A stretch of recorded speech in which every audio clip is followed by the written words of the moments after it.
Hello, welcome back. It's time again for Salespiration time and on again, very, very dirty sales trick. So, if you follow us, the bilingual version, so you're watching the Dirty Sales Tricks and Salespiration on Tuesday in German and follow up with the English version, you will see in that dirty sales trick a quite extreme difference in what I'm talking about. That's one of the reasons we have like two languages, not only to serve our English speaking crowd, which is getting bigger, I'm very appreciating that, but also because there are cultural and language differences. So we're opening up a can of worms today, hopefully just only a can of worms and not Pandora's box. But, and that will be one of the follow-up dirty sales tricks, kind of more like, let's say, the dirty product sales trick, but it's also a dirty sales trick. Um, so that's one of the more cultural, specialized dirty sales tricks. So what I'm talking about, please tell us. And of course, you check in with yourself if you're here, and always send a hi or so. You check in with yourself if you have a cup of coffee, something probably to write, or not, doesn't matter. So, what I'm talking about today are the dirty sales tricks about never giving up. So that's first of all sounds weird because if you're listening to me, or even if you know each other, I'm like one of these persons. No, we have to power through. We have to work it through, and like I'm one of these very not only very determined person, but also it's one of the kind of mantras I'm shouting at my clients. You have to work through that. The good stuff is coming afterwards. I'm a big fan of the tipping point theory. So how in the freaking world is never giving up a dirty sales trick? So the dirty sales trick of never giving up is kind of like, first of all, it's a very cultural thing, and second of all, it's a much more complicated dirty sales trick than others. Why? A dirty sales trick always gets more complicated the more truth it has and still being very kind of dirty. So the thing is, with a dirty sales trick, remember, there has to be a grain of truth in it, and it has to be specialized for a certain target group. And the never giving up part of the truth part of the sales trick is quite big in that, because let's be honest, you're not going to found a company and then it will be successful tomorrow. You will never achieve anything in your life by just in the blink of an eye. It's always a process. There's always time involved. There are always setbacks and step backs, and you have to get out of the dirt, up the hill again, and all that stuff. So it's very true. But it depends on what you tell your clients about kind of how long they are not allowed to give up. And now where it's getting complicated, it's also about what you are doing and how you are doing it. So coming to the target cultural thing. I'm a behavioral mathematician, if you didn't know that, which means nothing else than I'm trained as a mathematician, but I'm also trained in finance, so investment banking, finance, and all that shebang, and bigger part also in psychology. I specialize in psychology, or the behavioral part of psychology, so not what motivates people, but how the behavior speaks and how the behavior can manipulate and all that kind of shebang. So that's kind of the background why I know the dirty sales trick world so good. And if you combine these two things, there is a big part in the behavioral world, and also especially what I did deep dive after my university studies, was the socio-economic background, was the cultural background of behavior, because it's very different. If you're joining that dirty sales trick, probably from an US point, even Canada, but also a little bit more like Australia. So if that's kind of your background, doesn't matter if you're an expat in Germany or really living and breathing and working in that countries, there is a very cultural notation about how to proceed, how to be determined, and that is an essential life necessity. From a very European perspective and also very German perspective, that never giving up thing is something which is ingrained in us, because kind of we were the people who brought it to the ES, but we kind of stepped back from it. We moved a little bit to that, and determination is something which is essential. But that never giving up part and that extreme, we never had in a German speaking, or in a even more, especially if you look at the rest of European culture, it's not a thing we have.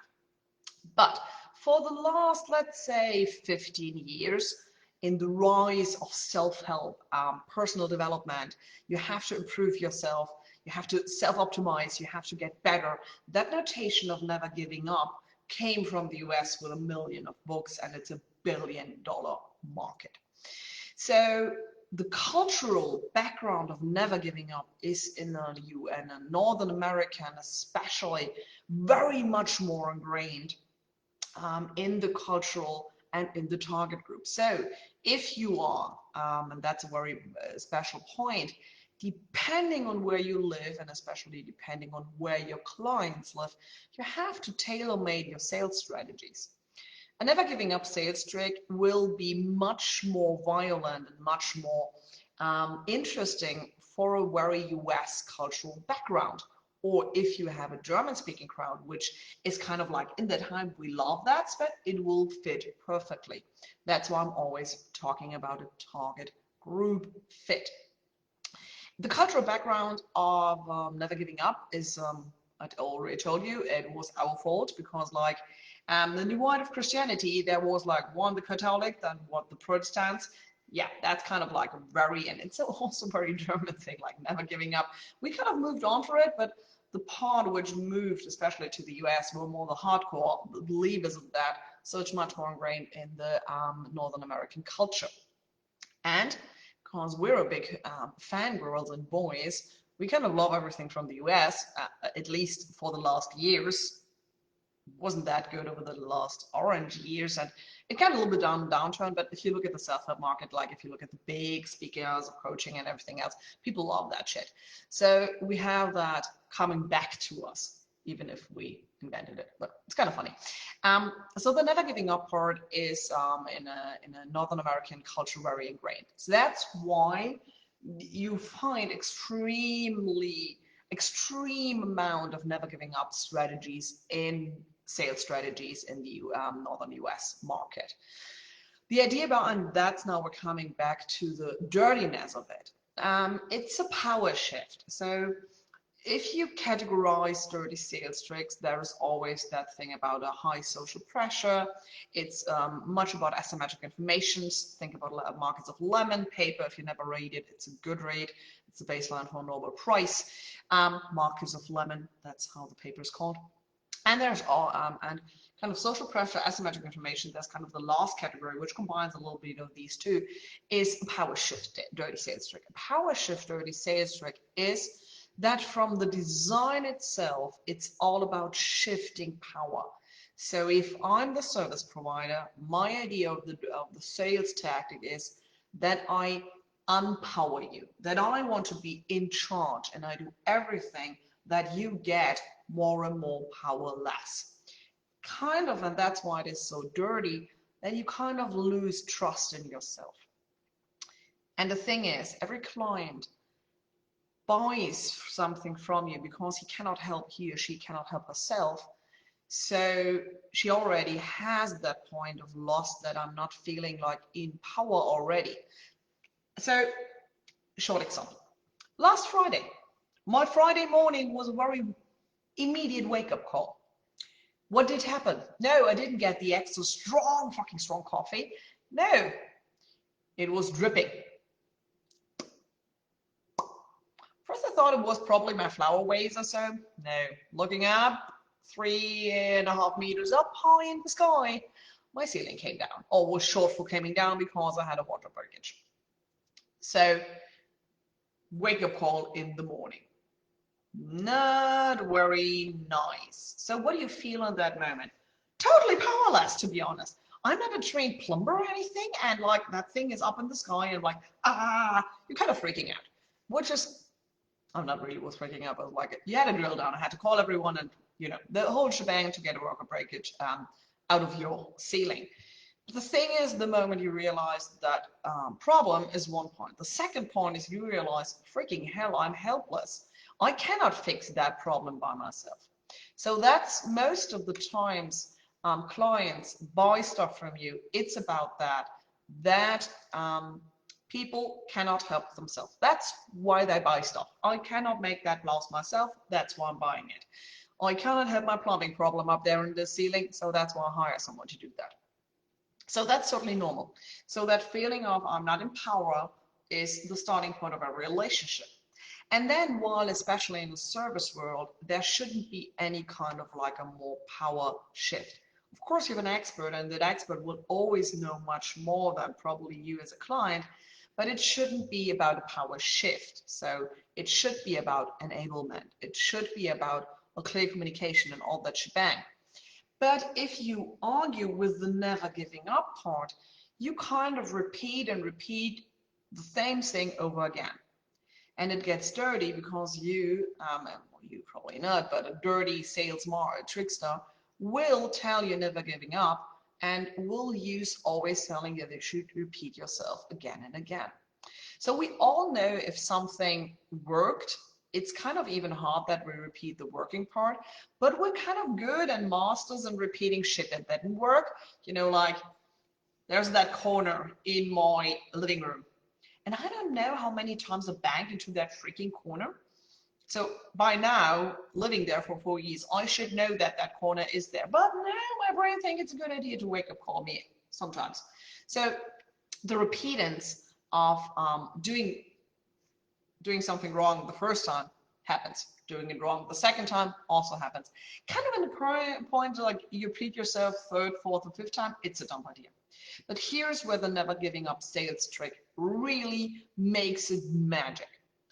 Because you already let your client bought in to add the sales part about the idea that they are not allowed to give up, that they are in charge of everything, and especially in the coaching market, that they find any knowledge inside of themselves. So what you do is you do a power shift, and if the client isn't successful or is struggling, you tell them push through, never give up. But what you don't do is the reality. You probably rethink your methods on whatever you told the client and re-scramble that. So you are in a constant, as a service provider, should be in a constant like process of figuring out, okay, that didn't work for that client. We do something new. We do a different structure to get them to that point where they should be. And yes, there are parts where you kind of be like a little bit of a badass with the finger, like, no, we cannot change that. That's how it has to be done. But that's a very small part, and especially in the coaching part, that's classic like consulting part. So the idea of the never giving up sales trick is that dirty because it's overused and it's shifting. It makes your client to a deep dive quite powerless. So in that kind of world, you go on that shift to that your client will not argue against you.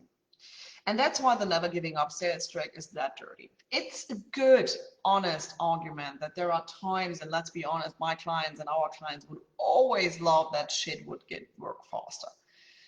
Yeah, us too, believe us. It's not fun to tell your client we need 6 months to build that up. And they're like, yeah, we have called some weeks ago. I'm very sorry. And of course, it's cool if we can like get speed up and do that. And of course, there is that point where you have to push through. But the main thing about the never giving up sales part is that it's overused in a special kind of way, and especially that it's in some cases really designed to make the client powerless.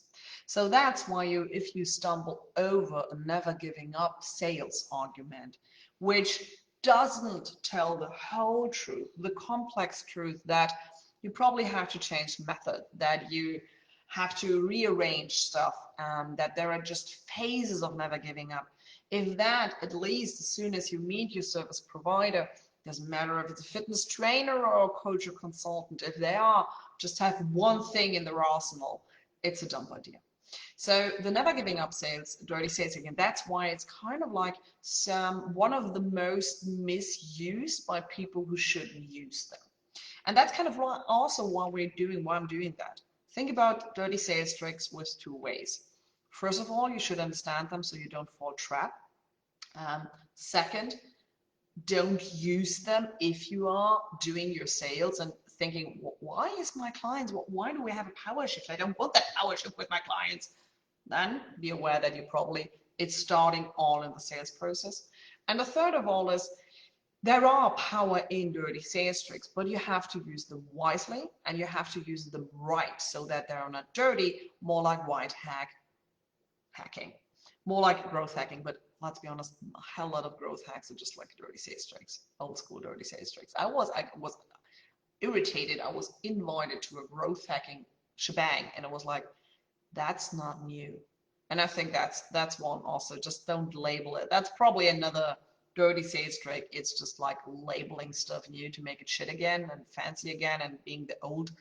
Okay, it doesn't matter. So third point. So if you, and it's totally true for our business model too, it's not that we cannot do magically make your sales go up 100%. We cannot implement processes in an immediate, and especially not without that our clients work with us. That's also totally true.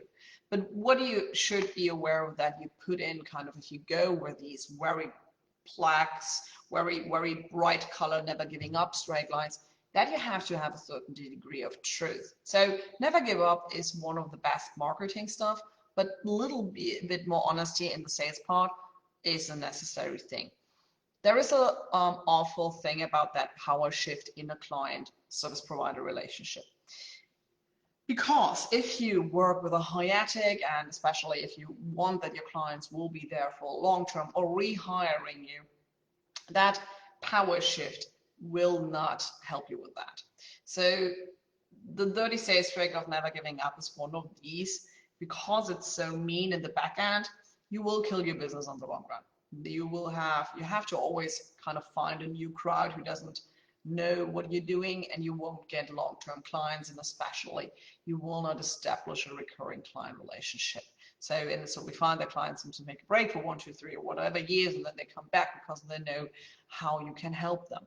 That's building up a business, except of just like scrambling around and being a one-entrepreneur. So the never giving up sales trick is a more complex thing, and it's a very cultural thing. It's a very, very ingrained cultural thing. And also that power shifts, and that's an interesting thing. And I think we should see a little bit more into the part what happened if you are working with that kind of dirty sales tricks also on the economic side. People get used to that powerless feeling, and they buying in and the never giving up and in the power part. Always telling you dirty sales trick is always also view into very political, propagandistic, and like ads and stuff like that. Think about what is happening in, like, even in Germany, we have like sometimes coming up weird people, and it's also because they're using these dirty sales trick for their political messaging. And what I just told you, every dirty sales trick, or many of them, has a long-term effect. And that long-term effect in the never giving up part is that shift of power. And the more powerless people feel, the more they search for someone in power. You see a theme here? Yeah, hopefully. I hope you are possible to, because I don't want to get that political in that dirty sales trick. But if you ever are interested, for the German as for the English-speaking crowd, to see how dirty sales trick work and the political work, especially how they're used there, just drop a line, tell us that you want to hear about that. Then we'll probably make a special feature on that. So far, so good. So that's one of the dirty sales tricks on the never giving up part. And yeah, that's it for today. A very cultural thing, and that's what I wanted to end on that. There will be another episode coming up in some weeks, and it's about a very dirty practice. It's not a dirty sales trick, it's a dirty practice. Never giving up works on a cultural level in the US, especially well, and funny, not that well in Germany. So please be aware, if your service provider, who especially provides you with business coaching and consulting, probably do just translated some stuff from the US and hopes it will work on a German-speaking market. Spoiler alert, it won't. And you just, if you saw that episode, so hopefully understand why the cultural background and why it's so different to approach a German-speaking market, that why cultural and social economic background is so important in a behavioral strategy. So I hope to see you soon all again. If you ever want something special from us, write us, like, share, and as always, and see you soon again. Bye.